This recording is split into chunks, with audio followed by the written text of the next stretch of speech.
पुण्यातील कलाक्षेत्रम या साड्यांच्या शोरूममध्ये पोंगल महोत्सवानिमित्त आयोजित केलेल्या लकी ड्रॉची सोडत प्रसिद्ध अभिनेत्री निवेदिता जोशी सराफ यांच्या हस्ते काढण्यात आली आहे। कलाक्षेत्रमच्या वतीने दरवर्षी पोंगल महोत्सवाचं आयोजन करण्यात येतं। यंदा 1 डिसेंबरपासून या महोत्सवाला सुरुवात झाली होती। यामध्ये जवळपास 30,000 महिलांनी सहभाग घेतला। यातून 10 नशीबवान महिलांना कलाक्षेत्रमच्या वतीने साडी भेट देण्यात येणार आहे। अतिशय पारदर्शकपणे ही सोडत काढण्यात आली। या कार्यक्रमाप्रसंगी सागरभाऊ पासकंटी, रोहन आयतम, हितेश आयतम, विलास सातपुते, सचिन गरदास, तेजस श्री गादी, राम कांबळे आदी मान्यवर उपस्थित होते। या प्रसंगी बोलताना अभिनेत्री निवेदिता सराफ यांनी ज्या महिलांना या सोडतीत साडी मिळाली नाही त्यांनी आपल्या पतिराजांना घेऊन कलाक्षेत्रम येथे येऊन साडी विकत घेण्यास यावे व आनंदात सहभागी व्हावे असे आवाहन केले। हातमागाच्या साड्या जिथे तुम्ही अगदी विश्वासाने घेऊ शकता ते नाव म्हणजे कलाक्षेत्रम असल्याचं यावेळी निवेदिता सराफ यांनी आवर्जून सांगितलंय।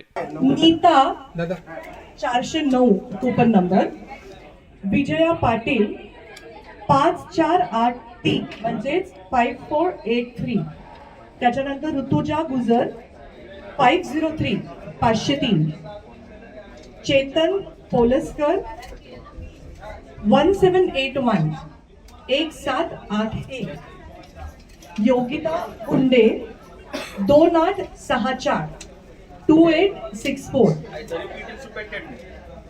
हर्षदा मोडक 444 444, हर्षदा मोडक, स्नेहा तपकीर 2868 2868, प्राजक्ता देशमुख 453 453, नंबर 9 यशा जैन 1946 1946, आणि last number is Anuja Kulkarni 278 278।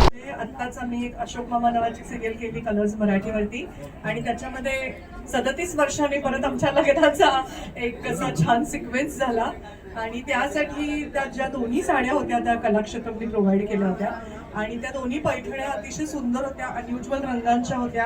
कारण खूप वर्षांनी थोडीशी अशी वयाने मोठी ब्राईड मी करत होते तर मला फार असे ब्रायडल कलर्स नको होते, पण तरी सुद्धा खूप छान दिसेल अशी पैठणी हवी होती।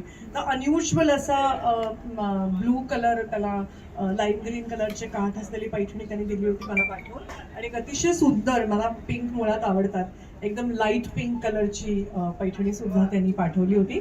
आणि तो सिक्वेन्स जर तुम्ही अजूनही वूटवरती जाऊन पाहिला तर बघायला मिळतील।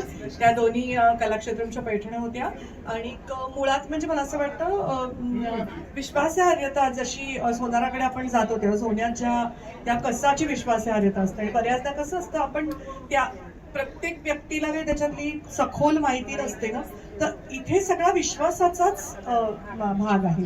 म्हणजे आपण जसं विश्वासाने दागिने खरेदी करतो तसं विश्वासाने आपण साडी खरेदी करतो।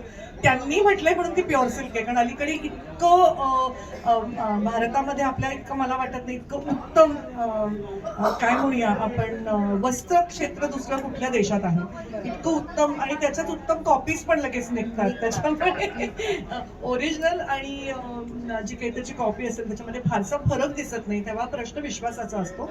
जे मला असं वाटतं की कलाक्षेत्रमच्या साड्या जर त्यांनी म्हटलं प्युअर सिल्क तर प्युअर सिल्कच आहे, जर त्यांनी म्हटलं हँडलूक तर ते हँडलूकच आहे।